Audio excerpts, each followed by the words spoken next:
Hello, welcome to January's Q&A for Patreon.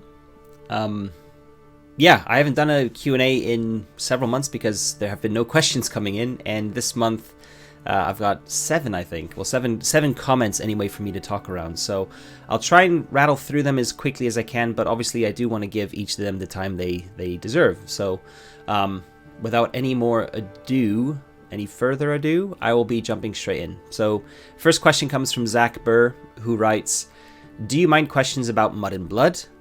Because I'm finishing up the Sigil and Shadow review and wondering whether you personally wrestled with, yeah, but I could do this with Year Zero Mini throughout the process of reading and reviewing.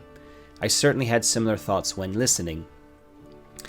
For those of you who aren't aware, I just last month retired from the Mud and Blood podcast, which I had been a host on with Liam Stevens for 3.5 years, and that was basically to focus more on writing and this YouTube channel, because I have a second child now and my time is much more limited. So I had too many plates spinning and had to drop one. Anyway, and one of the things we did is we reviewed Sigil and Shadow, which is a game of contemporary urban horror, which I really liked. And to answer your question, Zach, yes, I did think that I could do a lot of it with Year Zero Mini. However, obviously in a review I can't really say that because we've interviewed the creator and we're talking about that game. I do actually really like Sigil and Shadow. I like the mechanics of it a lot. So if I wanted to run urban horror, Sigil and Shadow is top of my list. However, you definitely could use Year Zero Mini for it. And I think Year Zero Mini would be a good fit for it as well. So, yeah, I don't know how much more to go into. We did talk on Discord in DMs, Zach and I, about things like liminal horror, which is another game that's a lot of people are excited about. But I personally am not very keen on liminal horror because it feels like a direct OSR reskin into a contemporary urban horror setting, and as a result there's a lot of fantasy OSR style mechanics that for me really don't fit with contemporary urban themes. So for me Sigil and Shadow is a much better fit, and Year Zero Mini, not coming from a sort of traditional fantasy basis, is also a much better fit. In fact, Year Zero Mini is really a reskin of Tales from the Loop, and Tales from the Loop, of course, is a sort of urbanish. It's like a suburban contemporary horror game or investigative game. And so for me, there's a really good starting point for doing those sorts of games with Year Zero Mini. That said, I haven't really looked at doing any of those sorts of spins of Year Zero Mini, so it's maybe something I can look at in future. I have looked at things like Cyberpunk. Obviously, I've looked at, the big one coming up is Zombies, which is contemporary horror, but survival horror is a bit different than things like, World of Darkness and Supernatural and things like that. But definitely monster hunting games could work with Year Zero Mini quite well. So maybe that's something I'll look at next. But yeah, to answer your question, yes, I do think Year Zero Mini would be good. I don't know if it would be better than Sigil and Shadow, because Sigil and Shadow is pretty bloody good as it is. Thanks, Zach. Second question is from Attila. Attila asks, would you play a non-Year Zero engine game solo on my channel? You tried Forbidden Lands and Mutant Year Zero in solo and Twilight 2000 co-op. You are planning on a Forbidden Lands Season 2 solo game, the One Ring 2nd Edition solo, and possibly Vaesen. How about Alien, Symbaroum, or Tales from the Loop? Or even a non-Year Zero engine game like Starforged? Well, to answer your question, I would play non-Year Zero engine games solo on the channel, yes, but only if they're Free League or my own games. So the one you missed out on there is actually the next one coming up, which is my zombie survival horror using Year Zero Mini, but that's obviously Year Zero engine. Symbaroum, and so I'm saying, like, we've done the One Ring campaign, and I'm planning a solo game of that on the channel. That's not Year Zero engine.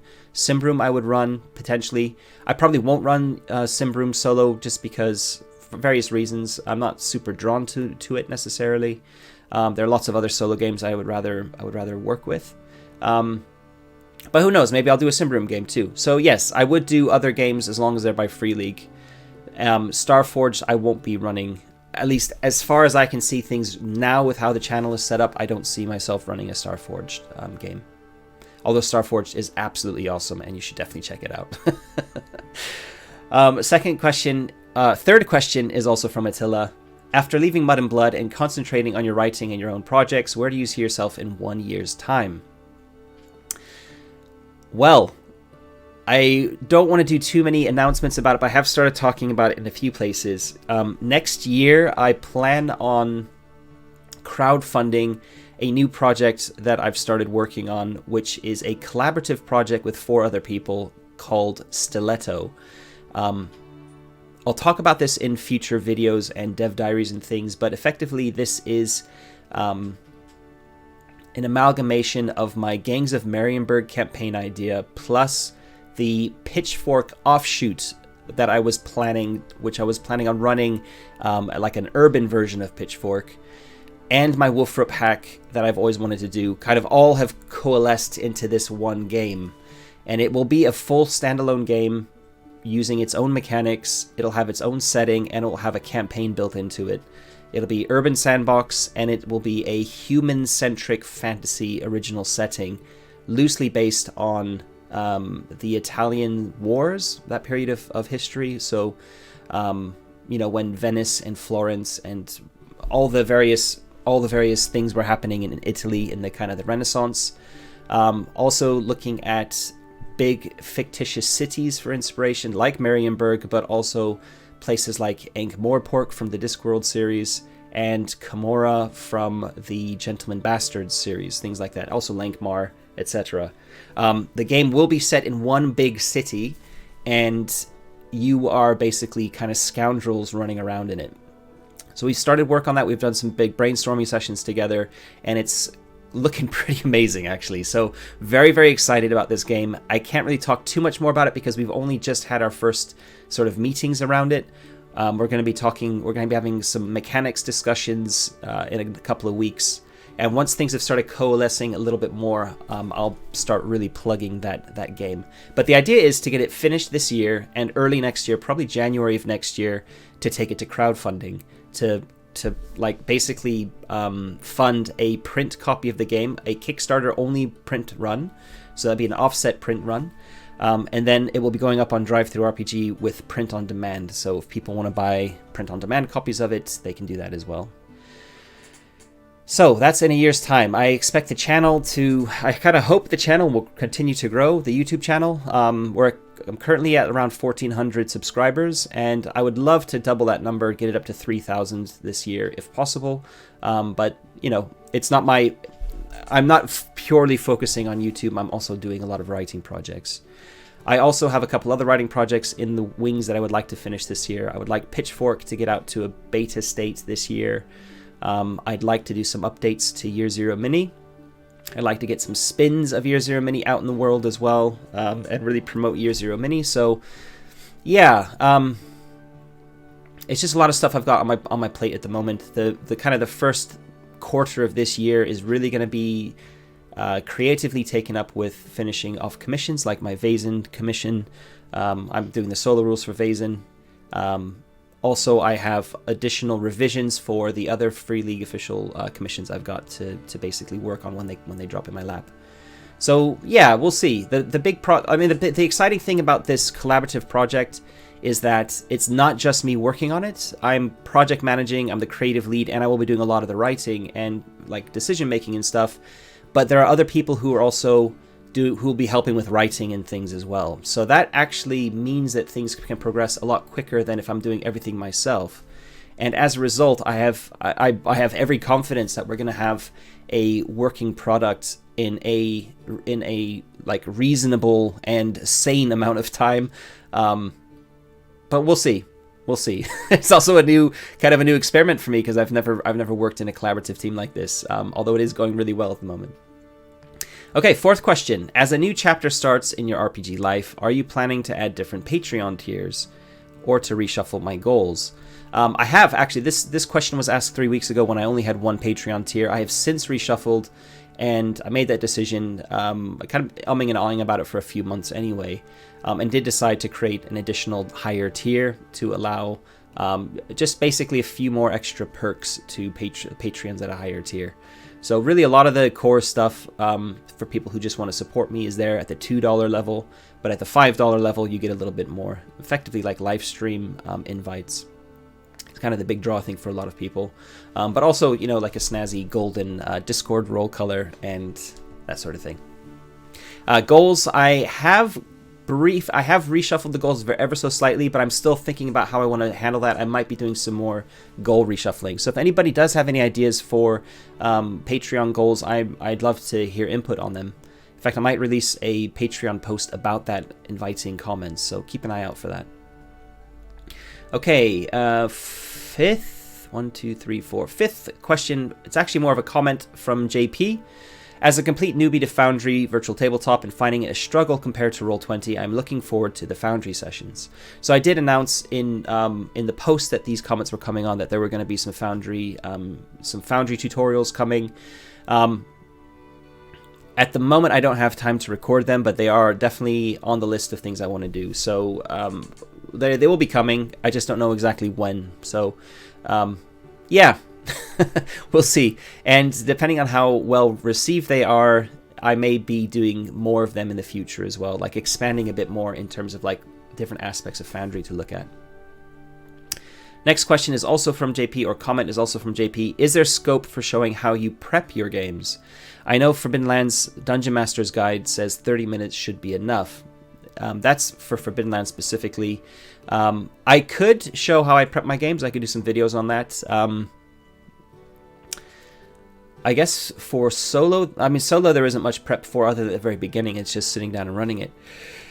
And for running my own stuff, yeah,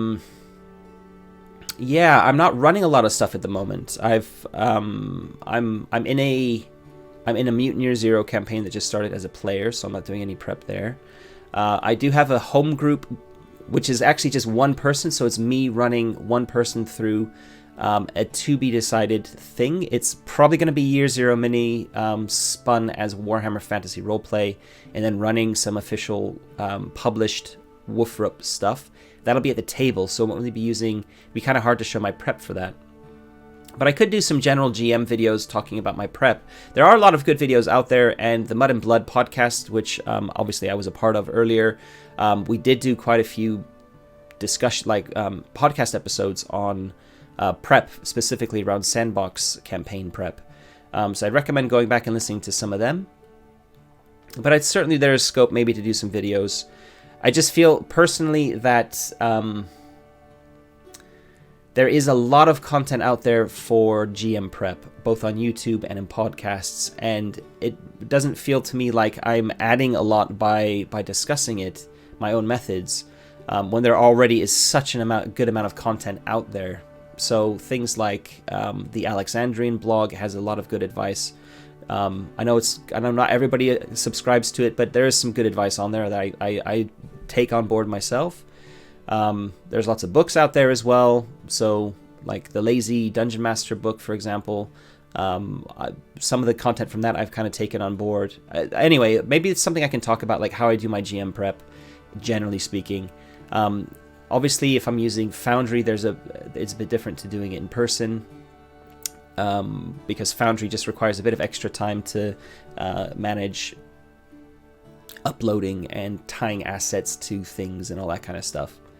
But yeah, there's probably scope for it. I just need to find the time. Yeah, it might be a one-off video where I just kind of talk about my prep, how I do it for. It's kind of better when I'm doing it for specific. I think for doing it for specific, like games, where I'm actually showing my prep rather than just talking generally about how I do prep. So I kind of would like to do it more like that, but then that requires me to be running something that I can talk around. So we'll see. Last question from Kobiak. What do you consider the strengths and drawbacks of the various formats for releasing RPGs for an indie creator today? Oh, that's a big question. I'm thinking, for instance, PDFs on DriveThruRPG and itch.io, downloads from a web shop of something like Gumroad, physical copies, so soft covers, hardcovers, zines, system reference documents on a website or a Google Doc, etc. Would you consider releasing physical copies of your games? What advice would you give a new creator who wants to release their product to the world? Smiley face. A lot of questions in here. It's a big topic.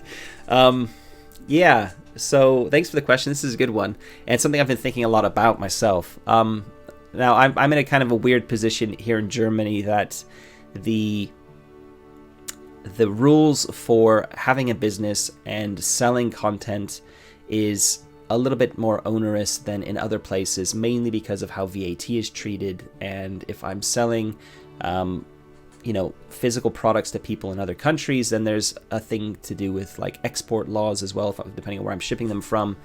There's just a whole lot of stuff, and it's quite daunting, and I don't have a tax advisor currently, but I am actually now, as I've just announced with this new game coming up, which we're going to be distributing around the world, offset copies of, it's something that I need to do. So it's something I've been thinking about and have decided to do from next year. But strengths and drawbacks. DriveThruRPG is really great because it has a huge following, community of people who will find stuff on there. You can tap into a lot of like deals of the day and combine them with other like bundles and things like that. You get a lot of visibility being on DriveThruRPG. In addition, you have the strength, if you have a good product that will be reviewed well, the reviews really are quite visible, more than on, say, itch. You get medals for selling certain volumes. For example, Year Zero Mini has a silver medal on it, so I can actually smack that up on the JPEG thumbnail of the image to let people know when they're looking, they see it in a thing, is like, oh, this has sold a silver medals quantity of stuff. So it's not like, it's just like a marketing thing, really. But all these little things kind of help, I think, to keep games having momentum on DriveThruRPG. So there's a lot of good stuff to have, like, to say for DriveThruRPG.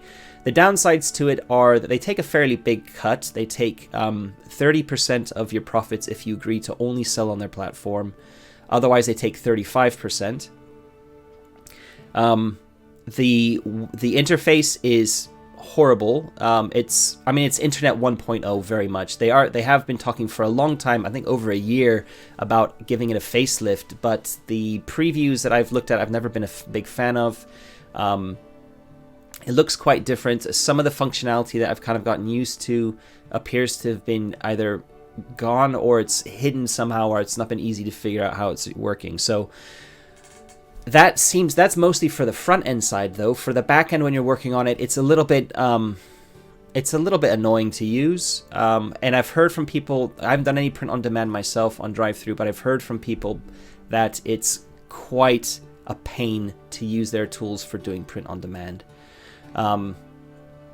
So those are the things to consider. However, I am considering using all those tools. I have been selling stuff for a couple of years now on DriveThruRPG, and it's pretty straightforward. As a creator, there's some other things you need to be aware of. For example, once you become a publisher on the platform, you are no longer allowed to rate or review other titles. That's to prevent publishers from sort of review bombing other competing products. So that's something to be aware of. But yeah, I think generally speaking, DriveThruRPG is a pretty... I would recommend to most people, if you're selling something, to use DriveThruRPG at the non-exclusive, as a non-exclusive platform. So you're getting 65% of the profits, or of a cut of a game that you sell, rather than 70%. It's a 5% difference. It's not a huge amount, and it does leave you the opportunity to sell on other platforms. Itch, I really, really like. I've very slowly started using that as a web platform myself. The problem is that it's kind of hard for people to find your products on there because it's not tabletop RPG specific. Whereas with DriveThruRPG, categorically, you can kind of tie things to rule sets. It's just easier for people to kind of find products on DriveThruRPG than it is on itch. So itch really relies on you having a community that you can point people to, or it relies on marketing in other places to really have your thing found. But itch is really great in terms of you can set how much of a cut the itch platform will take from your product, and if you want, you can also say that they will take nothing, and you can handle everything yourself. However, for me, I by far prefer them to handle all the VAT sort of stuff, so they receive a cut from me, and you can set what that amount is down. I think it starts at like 10%, and you can put it up to whatever you want. And they recommend 30% as kind of like an industry standard. So itch has a really great set of like analytical tools. It has a nice back end. It has a lot of flexibility in how you want your products to look. So I really like itch as a platform, and it's becoming bigger and bigger with tabletop creators. So I highly recommend putting stuff on itch as well. And because you can get more of a cut from it, it's also worth telling people in your marketing to use both links, but to recommend people to go to itch, because you'll get more. They'll be able to support you more by buying on itch. Downloads from a web shop. I mean, why not? Sure, but I feel like anytime you're doing an update, the more platforms you have something on, the more work it's going to be for you to keep it all updated. You've got to respond to comments and things if things go wrong or things aren't uploading properly. Just obviously, the more places you have something uploaded, the more work it is for you going to be in the background. And I don't necessarily, it's kind of diminishing returns on, getting value back. So for example, I think for a web shop, once you're big enough that you have your own publishing company like Free League, for example, then obviously it makes sense to have everything that they do in one place. But if you're just kind of starting off indie, I wouldn't recommend doing your own shop, doing your own web shop for PDFs anyway. I would use itch, because you can set up itch to give you 100% of your sales. You've got to do all the stuff in the background, but that's exactly what you'd be doing anyway if you were using your own platform. So I would not recommend doing that to start off with. Physical copies, I have no idea if you're not going to do print on demand. I have no idea. I can't really recommend anything. I know people use all sorts of different things. They use Gumroad. They use itch. You can sell physical products through itch. It's a bit more of a manual process, but you can definitely do it. People do it. So like limited print runs, and you sell the copies there. Yeah. I don't know. I'm probably the wrong person to ask about that. I would ask somebody who actually has sold physical stuff before. And as I said, I am planning on selling some physical stuff, but initially it'll be print on demand on DriveThruRPG, and the only offset thing I'll be starting next year with Stiletto, and that's going to be a single print run for like a Kickstarter or whatever we end up using as a crowdfunding platform. It'll be an exclusive crowdfunding edition, so we won't be selling that. At the moment, the plan is not to sell additional copies of that somewhere else. So yeah, what advice would I give to a new creator who wants to release a product to the world? Get it on DriveThruRPG as a minimum, and I would recommend putting it on itch as well. And if you want to do print on demand, go with DriveThruRPG just to keep it one place. You can do Lulu. People use Lulu as a print-on-demand alternative. It's a much easier back-end to work with. I have actually played around with doing print-on-demand on Lulu in the past for one of my products, and the back-end to get stuff uploaded and stuff is really easy to use. So it's a lot easier to use than DriveThruRPG. So yeah, I would recommend, but I wouldn't recommend it necessarily for starting off, because you're kind of split. Lulu is also really bad for people to be able to find your work. You have to rely on people to find it through your own links. So if you don't have a big community built up already, I would really recommend using DriveThruRPG and then having an itch presence as well as an alternative. So those are kind of how I would recommend, kind of format wise, like how I would recommend people to do their games. Okay, that is my January Q&A done. Thank you for everyone who asked questions, and I will see you next month, hopefully for some more good questions. Hopefully it's not going to be a quiet month again next year with no questions being asked. So wait for that post at the beginning of January, and when it comes out, any questions you have, it can be personal questions as well. It doesn't have to just be role-playing related. Feel free to drop them in.